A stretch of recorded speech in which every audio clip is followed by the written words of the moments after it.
영하 20도. 숨쉬기도 힘든 함경도 북청의 한겨울. 눈더미와 늑대 울음뿐인 지옥 같은 유배지. 그곳에 조선 최고의 천재 허균이 있습니다. 지금 내일 모레면 목이 잘릴 판입니다. 죽음 앞에서 보통은 유서를 남기기 마련이죠. 근데 이 미친놈은 지금 뭘 쓰는지 아세요? 복어는 양념 맛으로 먹는 게 아니다. 살은 탱글해야 하고 껍질은 쫄깃해야지. 양념 범벅하는 놈들은 맛을 모르는 거다. 주작 같죠? 실화입니다. 죽기 직전인데 맛집 리뷰를 쓰고 있어요. 이게 조선 최초의 미식 비평서이자 광기의 기록인 도문대작입니다.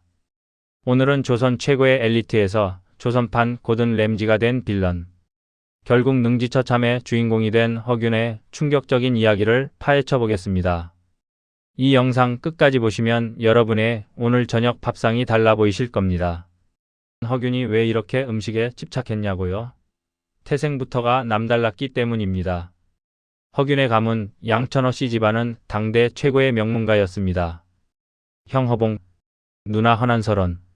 집안 전체가 천재 집단이었죠. 지금으로 치면 강남 한복판에서 최고급 교육 다 받고 자란 다이아몬드 수저였습니다. 37 나이에 홍문관 부재학. 지금의 대통령실 정책실장급 자리에 오릅니다. 명나라 사신들이 조선에 오면 야, 허균 아니면 대화 안 해라고 할 정도로 국제적인 스타였어요. 권력도 있고 돈도 있고 머리까지 좋으니 이 양반 눈에 세상이 어떻게 보였겠습니까? 다 자기 밑으로 보였겠죠. 특히 밥상 앞에서는 더했습니다. 당시 고위 관료들의 연회장은 지금의 5성급 호텔 뷔페는 명함도 못 내밀 수준이었습니다. 제주에서 갓 올라온 전복, 평양 대동강의 잉어, 팔도의 진상품이 다 허균의 입으로 들어갔습니다. 한 상에 요즘 돈으로 500만원? 아니요, 그 가치를 따지면 외제차 한 대 값은 좋게 넘었을 겁니다. 근데 이 형님, 그 비싼 밥상을 받고 요리사한테 소리를 지릅니다. 야, 이 생선 찌는데 물 온도 누가 맞췄어? 전복 칼질 꼬락서니 보라고. 니들은 손이 장식이냐? 이거 만든 놈 당장 끌어내. 임금이 내린 음식이라도 맛없으면 대놓고 꼽을 주던 양반. 실력은 최고인데 성질머리는 바닥인 말 그대로 미식 빌런의 탄생이었습니다. 허균은 그냥 까다로운 게 아니었습니다. 자기가 쓴 글에서도 대놓고 말해요. 나는 맛없는 걸 보면 화가 나서 참을 수 없다. 심지어 임금이 내린 술도 향이 별로면 몰래 마당에 쏟아버리고 오던 양반입니다. 이 정도면 미식가가 아니라 미식 빌런이죠. 주변 관리들이 얼마나 피곤했겠습니까? 하지만 인생은 한 방에 훅 가는 법이죠. 잘나가던 허균은 특유의 거침없는 성격과 파격적인 사상 때문에 적들을 너무 많이 만들었습니다. 결국 1615년 영모의 수계로 몰려 함경도 북청으로 쫓겨납니다. 화려한 연회장은 사라지고 그가 마주한 건 사방이 뻥 뚫린 초라한 유배지 방 한 칸. 그리고 그의 앞에 놓인 밥상. 모래와 돌멩이가 절반인 보리밥입니다. 반찬은 소금기에 쩔어서 칼날보다 날카로워진 무청 짠지 딱 하나. 배가 너무 고파서 허겁지겁 한 입 넣었는데 어금니가 박살납니다. 짠지를 씹었는데 혓바닥이 베어서 피가 철철 납니다. 어제까지만 해도 전 세계 산의 진미를 논하던 천재가 지금은 길바닥에서 돌을 씹으며 피눈물을 흘리고 있는 겁니다. 보통 사람이라면 여기서 절망하고 포기했겠죠. 하지만 허균은 달랐습니다. 그래, 너희가 내 몸은 가둬도 내 혓바닥에 기억은 못 가둔다. 그는 깨진 어금니를 앙다물고 붓을 듭니다. 자신을 굶겨 죽이려는 조선이라는 나라에 대고 가장 우아하고 더러운 복수를 시작한 겁니다. 자, 이제 이 미친 천재가 붓을 들고 본격적인 혓바닥 복수극을 시작하는 지점부터 가봅시다. 이 양반이 쓴 책 이름 도문대작. 이 네 글자의 뜻부터가 아주 기가 막힙니다. 도살장 문을 바라보며 입을 크게 벌려 씹는다는 뜻이에요. 한번 상상을 해보세요. 죄인 신분이라 유배지 방구석에 처박혀서 문 밖으로 한 발자국도 못 나가는데 저 멀리 마을 도살장 쪽에서 바람 타고 날아오는 미세한 고기 냄새를 맡으면서 입을 쩝쩝거리고 있는 겁니다. 고기살도는커녕 밥에 모래나 안 섞여 있으면 다행인 처지인데 머릿속으로는 이미소 한 마리를 다 해체해서 부위별로 씹어 돌리고 있는 거죠. 이게 단순히 배고파서 하는 짓일까요? 아니요, 이건 굶주림이 영혼까지 파먹어 들어간 끝에 터져나온 광기입니다. 이 도문대작에는 조선 팔도의 맛있는 음식 177가지가 기록되어 있습니다. 근데 이게 그냥 요리책이 아닙니다. 지금으로 치면 배달앱에 남기는 악플 섞인 리뷰인데 그 묘사가 거의 4D 입체 영화 수준입니다. 먼저 허균이 환장했던 방풍죽 이야기부터 해볼까요? 허균은 강릉에서 먹었던 이죽 한 사발을 잊지 못해서 유배지 흙바닥에 앉아 이렇게 적습니다. 방풍죽의 그 달콤한 향기는 사흘이 지나도 입안에서 떠나지 않는다. 요즘 것들이 끓여대는 죽은 그냥 맹물에 쌀알 띄운 쓰레기다. 죽 한 그릇 먹고 사흘 동안 양치를 안 한 건지 아니면 진짜로 내가 그 향기에 절여진 건지 모를 정도의 극찬이죠. 모래 씹히는 보리밥을 삼키면서 혀끝에서는 사흘 전의 방풍죽 향기를 복원해내고 있는 이 남자의 집착, 소름 돋지 않습니까? 그리고 복어 이야기로 넘어가면 이 형님의 성질머리가 더 폭발합니다. 복어는 겨울철이 제철이고 살은 희고 단단해야 하며 무엇보다 껍질을 제대로 벗길 줄 알아야 한다. 이 기본조차 못하는 놈들이 복어 요리사라고 칼 잡고 있는 거 보면 진짜 기가 차서 말이 안 나온다. 허균에게 복어는 단순히 생선이 아니었습니다. 목숨을 걸고 먹을 가치가 있는 유일한 예술이었죠. 내일 모레면 나라에서 공식적으로 목을 쳐줄 텐데 굳이 복어 독 먹고 죽을 걱정까지 해가며 레시피를 따지는 이 모습. 이게 진짜 미친놈이 아니면 뭡니까? 근데 허균의 진짜 진가는 칭찬이 아니라 까대기에서 나옵니다. 이 양반은 조선 팔도의 모든 사람을 적으로 돌릴 작정으로 글을 썼거든요. 일단 서울 사람들부터 아주가루가 되도록 까버립니다. 서울 놈들은 생선회를 먹을 줄 모른다. 신선하지도 않은 생선을 가져다가 코가 뻥 뚫리는 강한 겨자장에다 아주 범벅을 해서 처먹고들 있다. 그게 생선 맛이지 겨자 맛이냐? 비린내 숨기려고 양념질하는 놈들 진짜 답답해서 못 봐주겠다. 부끄러운 줄 알아라 이 마살못들아. 400년 전이나 지금이나 초장 맛으로 회 먹는 분들 많으시죠?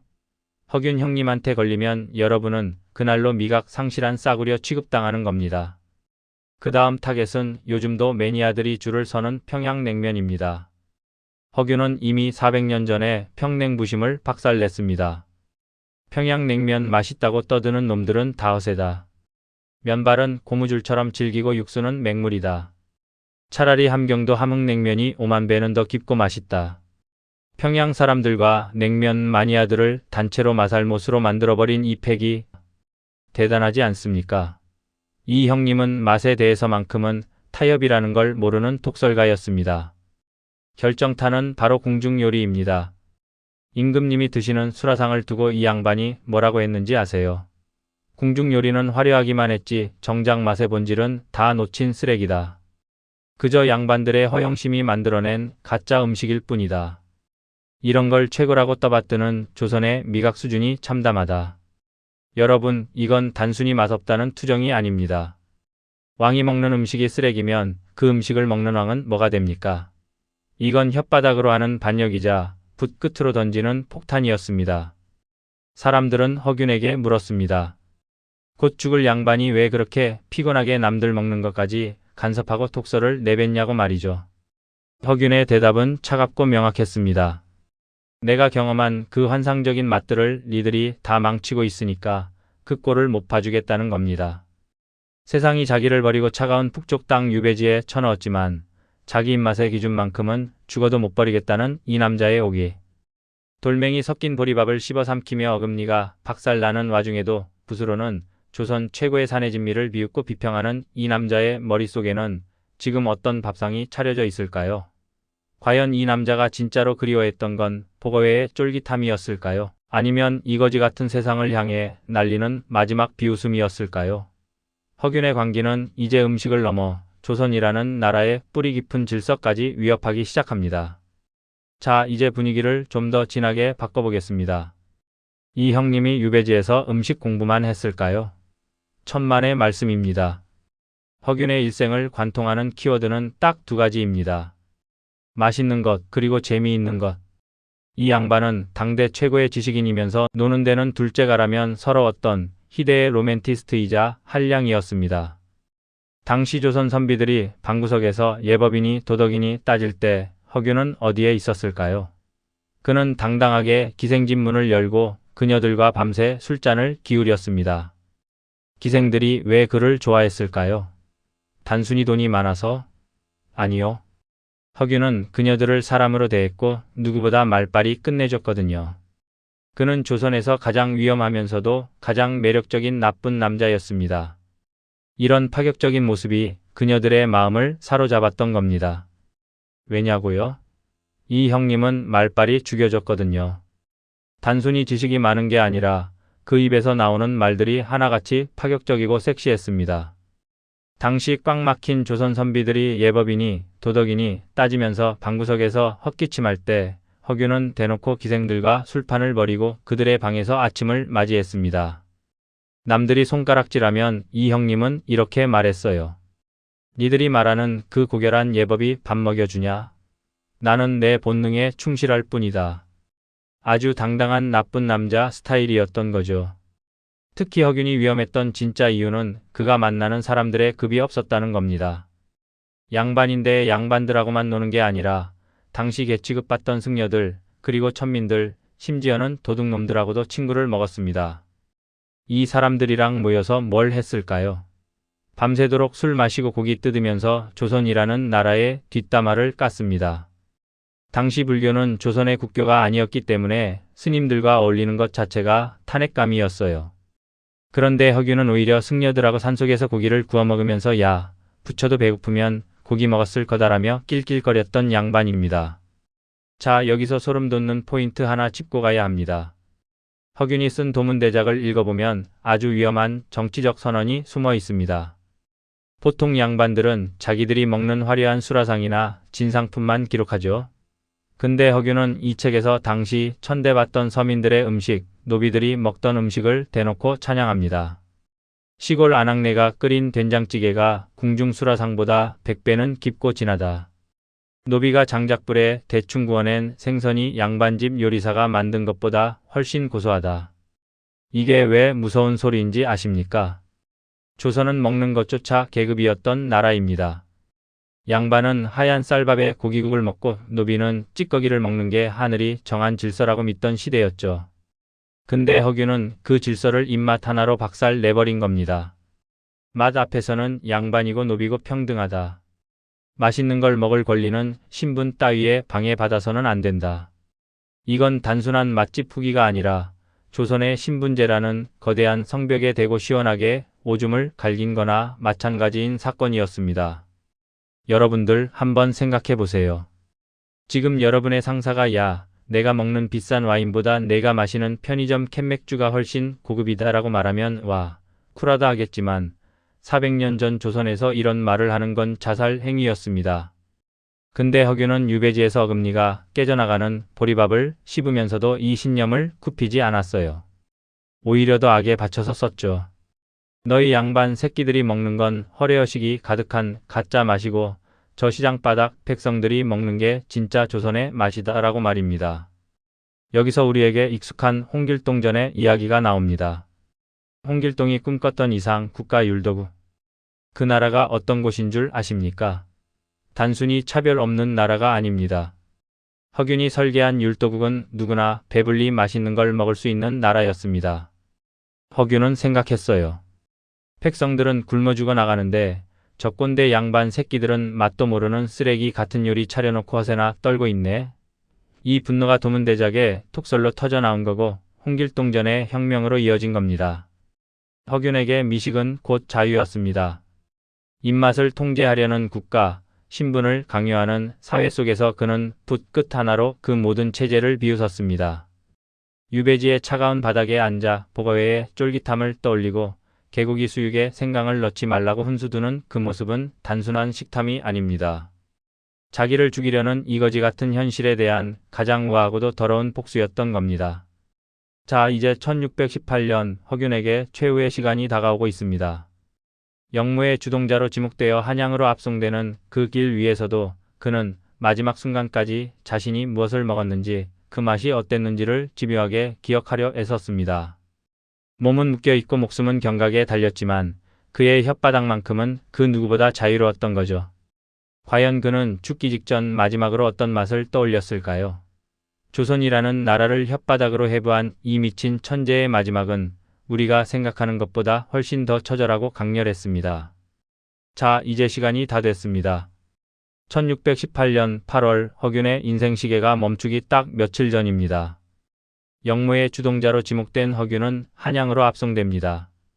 여러분, 그 압송되는 길 위의 풍경을 한번 상상해 보세요. 손발은 쇠사슬에 묶여 있고 온몸은 이미 고문으로 만신창이가 된 상태입니다. 그런데 이 양반 끝까지 골 때립니다. 자기를 압송하는 병사들에게 묻습니다. 야, 이 근처에 맛있는 국밥집 있지 않냐? 거기 국물 맛이 아직도 예전 그대로냐? 죽으러 가는 길인데 머릿속엔 여전히 맛 생각뿐인 겁니다. 이게 허세였을까요? 아니요, 이건 허균이 세상을 향해 던지는 마지막 비웃음이었습니다. 너희가 내 몸은 묶었지만 내 머릿속에 있는 그 찬란한 맛의 기억들은 절대 못 뺏어간다는 선언이었죠. 드디어 8월 24일 서소문 박처영장. 그날 한양 하늘은 핏빛으로 물들었습니다.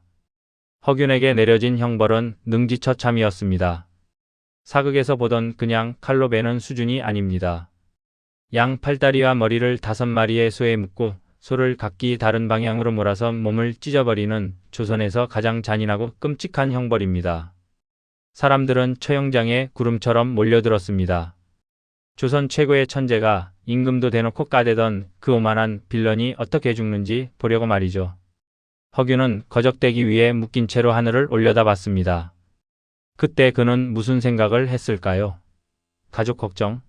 아니면 억울함? 저는 확신합니다. 그는 그때조차 자신이 도문대작에 다 적지 못한 어느 집의 만두소나 어느 포구의 굴맛을 떠올리고 있었을 겁니다. 망나니가 칼을 휘두르고 소들이 움직이기 시작할 때 허균의 몸은 갈갈이 찢겨 나갔습니다. 조선이라는 견고한 시스템이 감히 신분을 비웃고 맛의 평등을 외쳤던 이 이단아를 완전히 분쇄해버린 겁니다.